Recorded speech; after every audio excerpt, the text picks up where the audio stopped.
Bismillahirrahmanirrahim, wassalamu alaikum wa rahmatullah. Nous allons continuer donc la série de hadith. J'ai pas pu la faire hier et avant-hier parce que j'étais fort occupée. Voilà, donc je la continue Inch'Allah comme promis. Alors, chapitre 18. Au sujet de ceux qui disent que la foi consiste en œuvres se fondant sur ces mots du Coran, voilà le jardin, Éden, le paradis, dont vos œuvres vous ont fait hériter. Sourate 43, verset 72.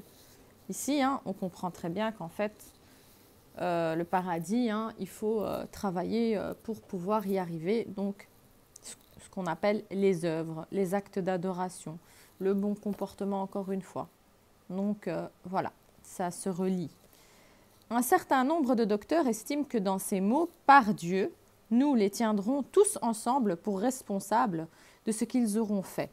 Sourate 15, verset 92. Je ne sais pas pourquoi ils ont mis docteur. Un certain nombre de docteurs estiment que dans ces mots. Peut-être un certain nombre de savants.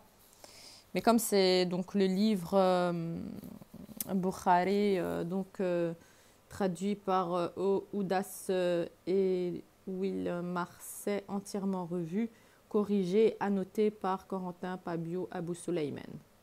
Donc, c'est quelqu'un qui s'est converti à l'islam. Donc, c'est pour ça que des fois, quand je vais lire, vous allez pas comprendre certains mots. C'est pour ça que des fois, je ne vais pas aller dire les mots, comme par exemple docteur, je dirais savant. Comme ça, vous comprendriez directement. Alors, il n'y a d'autre Dieu que Dieu. Dieu a dit encore qu'en vue de pareil, bien agissent les agissants. Donc, on n'a rien sans rien. Donc, faut agir, faut prier, d'accord? Faut faire des sadaqas, faut faire le pèlerinage si c'est dans vos moyens, faut faire le jeûne, faut être bon avec ses parents, le bir al-walidayn, ahsan al-walidayn, il faut tout ça. Bon avec vos voisins, avec vos jiran, c'est important. Sourate 37, verset 61.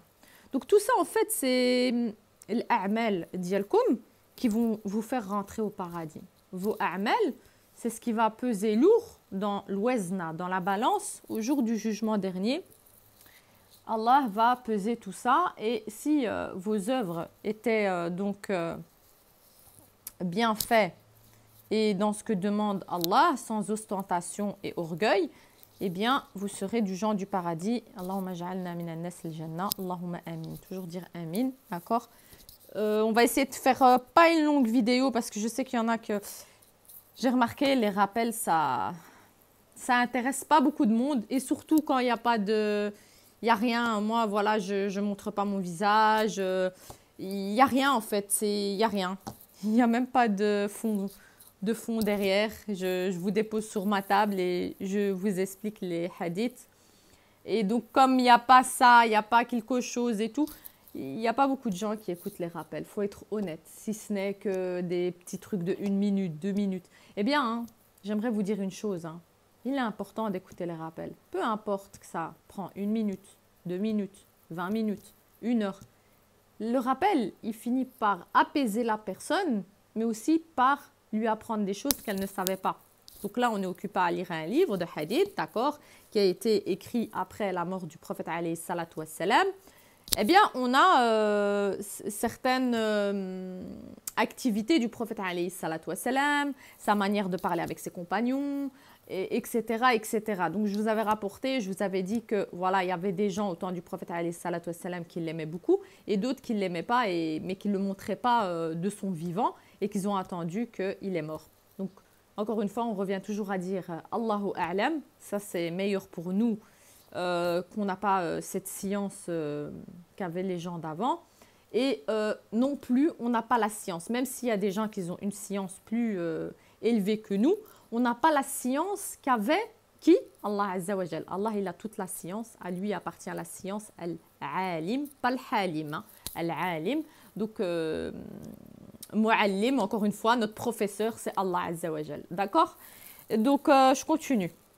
D'après Abu Huraira, on questionna l'envoyé de Dieu, alayhi salatu wassalam, pour savoir quelle était l'œuvre la plus méritoire. C'est, répondit-il, la foi, en Dieu et en son envoyé. Et après cela, lui dit-on, le combat sur le chemin de Dieu, ajouta-t-il. Et ensuite demanda-t-on encore, un pèlerinage pieusement accompli, répliqua-t-il.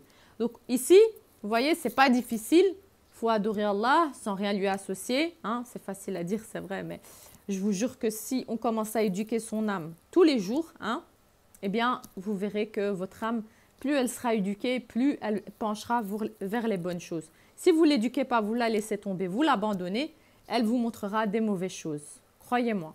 Donc, et là, en plus, il nous dit qu'il faut se tenir sur le chemin de Dieu. C'est-à-dire, il faut être endurant, patient, dans la salate. Il y a des jours où on est fatigué, il faut le dire, il faut être honnête. On n'a pas envie de se lever. Voilà, il y a 5 prières par jour, mais Allah, il nous teste dans ces prières pour voir si on va les faire à l'heure. Hein. Et ça, c'est important, encore une fois. C'est pour voir qui va avoir cette endurance donc dans ce que Allah a demandé. Pourtant, si on réfléchit, Allah, il ne nous demande pas grand-chose. Il nous demande nos prières, nos actes d'adoration, d'être sur la droiture, d'avoir un cœur sain, d'être bon avec ses voisins, d'être bien avec tout le monde, d'avoir un bon comportement, un bon caractère. D'accord? Comme Allah, il a les meilleurs noms et attributs de la perfection, il faut s'en approcher de ces noms d'Allah parce que c'est lui qui nous a créés.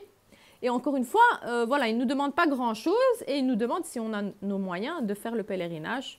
Donc voilà, et qu'il soit accompli pieusement. Aujourd'hui, qu'est-ce qu'on voit hein? Quand les gens ils sont désolés, mais c'est la réalité, la vérité des choses, comme il a dit le prophète sallallahu alayhi wa sallam. La ibada, elle deviendra un jeu pour certains. Donc, il y en a, ils vont là-bas à la Kaaba et tu les vois, ils font des snaps et ils ont oublié que là-bas, c'est la maison de Dieu. Il faut pleurer ses péchés, il faut demander pardon, demander le grand pardon, le repentir sincère, tauba, nasuha, c'est important. Mais les gens, non, ils vont là-bas, c'est devenu parce qu'autour de ça, en haut, il y a des magasins, des business et tout. Les gens, ils sont plus concentrés sur cette ibada qu'il y avait au temps du prophète sallallahu alayhi wa sallam, où il y avait des gens qui pleuraient des larmes de sang. Aujourd'hui, on y va, c'est comme si tu te baladais en ville. Voilà, donc c'est un peu ça, quoi. Et d'autres, alhamdoulilah, Dieu, il leur a donné cette piété hein, et cette humilité que quand ils vont là-bas, je vous jure que le monde, pour eux, il est coupé. Hein. C'est juste cet endroit qui prime et qui est important pour eux. Donc voilà, ce n'est pas grand-chose qui nous demande Allah, donc c'est dommage pour les mécréants, parce que s'ils comprenaient en fait ce que demande Allah, ils ne seraient même pas mécréants, parce qu'Allah il ne demande pas grand-chose en fait, vraiment pas. Et voilà, et pour les sœurs, il y a des obligations, parce qu'il y a des versets qui sont descendus par rapport au voile. Ce n'est pas pour nous embêter, ce n'est pas pour nous déranger, c'est juste pour voilà, nous tester, voir si on sera endurant dans cela, pour pouvoir mériter ce qui est cher quand même. Parce que le paradis, il a été créé par Allah de ses mains, comme je l'avais expliqué dans une autre vidéo, et c'est important. Donc, ce paradis, il n'est pas gratuit. C'est logique. Quand vous allez dans un magasin et que vous avez vu des belles choses, vous devez les payer. Eh bien là, Allah, il ne nous demande pas un salaire, il ne nous demande pas d'argent, si ce n'est que donner de l'argent donc aux pauvres, c'est même pas Allah Azza wa Jal, donc faire une offrande comme il faisait Habil donc, à Allah Azza wa Jal. Donc au temps de Adam alayhi salam, c'était les fils pour ceux qui ne le savent pas. Et donc lui, il faisait les meilleures offrandes. C'est pour ça qu'Allah, il l'avait choisi. Et par jalousie, son frère l'a tué. Donc, on revient ici à la jalousie. Donc quand on rentre quelque part, dans un endroit qu'on aime bien une chose, on paye. Eh bien le paradis, on doit juste être avec le bon comportement, faire des bonnes choses. Vous savez que juste sourire est une aumône, pour ceux qui ne le savent pas. Sourire est une aumône. Oui. Donc, Ibshiro, Rabbi, il vous donne la bonne nouvelle pour ceux qui ont compris que si vous voulez le paradis, voilà ce que vous devez effectuer. Chapitre 19. Du cas où l'islam n'est pas sincère, où on l'a embrassé pour obtenir la paix ou par crainte d'être mis à mort. Donc, je reviens avec ce hadith qui est très important, comme je l'avais expliqué, parce que on est là, on insulte l'islam, etc., etc. À une certaine époque du prophète alayhi salatu wassalam, il y a des pactes qui ont été pas respectés et l'ordre divin est descendu qu'il fallait les attaquer. C'était qui? C'était les mécréants qui adoraient ces statues et ainsi de suite. Donc Allah il a dit attaquez-les comme ils vous attaquent, œil pour œil, dent pour dent. C'était. Et donc, il y avait des gens, et je le redis, qui rentraient dans l'islam par peur de mourir, par crainte de mourir. Pourquoi en fait Allah il a fait ça? Allah c'est le sage, c'est lui qui sait tout, les anges ils savent pas, nous on ne sait pas. Mais on peut quand même comprendre que s'il a fait ça, c'est pour tester et voir qui est honnête sur cette terre, dans son adoration, dans son comportement. Voilà, et donc les compagnons, à la base, tous les compagnons étaient mécréants. Ils adoraient comme leurs ancêtres des statues et autres. Et donc voilà, ils suivaient leurs ancêtres. Et quand ils ont entendu la mise à mort, parce que ça y est, le clan du prophète, il a commencé à s'agrandir, tout le monde rentrait dans l'islam, mais c'était pas... il y en a, c'était vraiment sincèrement qu'ils ont entendu l'appel d'Allah Azza wa Jal, et qu'ils ont compris le verset qui les a transpercés dans le cœur, et qui sont rentrés vraiment dans l'islam parce que ça les a touchés. Parce que j'ai dit, l'âme, elle connaît son Seigneur avant d'être descendue dans la terre. Donc elle avait une fitra saine, donc elle témoigne qu'il y a Allah, le seul et l'unique. D'accord? Donc, et quand donc, elle est descendue terrestre, sur la terre, eh bien, elle a été déviée par ses mains, ses péchés, sa corruption, la fitna, le munkar sur cette terre. Donc, cette fitra, elle a changé en fitra. Il y en a pour certains, c'est moitié saine et l'autre moitié malsaine. Mais Allah, il dit, je ne regarde que les cœurs sains. Donc, ça doit être à 100% sain. Donc, à vous de vous poser la question et d'éduquer tous les jours votre âme et de faire des bonnes choses. Et moi, il y a un truc très important qu'il y en a certains, ils ne savent pas. Le mensonge, barakallahu fikum. Ayez toujours avec vous un bagage où vous devez être honnête et sincère. La vérité, c'est important. C'est pas bien de mentir. Le mensonge, comme je l'ai dit, finit par se casser et la vérité finit par apparaître. Donc, il y en a qui disent, ouais, la vérité prend les escaliers et le mensonge prend l'ascenseur. D'accord? Moi, je dis, le mensonge, il finit par se casser. Et la vérité finit par apparaître, d'accord? Donc, voilà. Eh bien, on ne sait pas.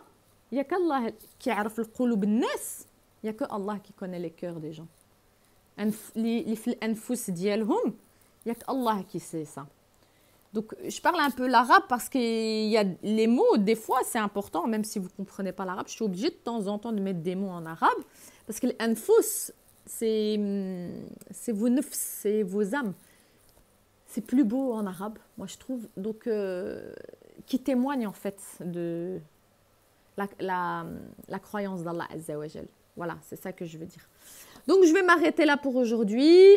J'espère que, Inch'Allah, par la volonté d'Allah, je pourrai continuer demain. C'est très important de savoir cela. Voilà. Donc à chaque époque, il y a eu des atrocités, des ordres divins, et des ordres qu'on ne pouvait pas désobéir, sinon toute la terre aurait été châtiée. Donc voilà, je clôture ici. Wassalamu alaikum, je vous souhaite une bonne soirée et une bonne nuit pour ceux qui vont dormir sous la protection d'Allah. Wassalamu alaikum.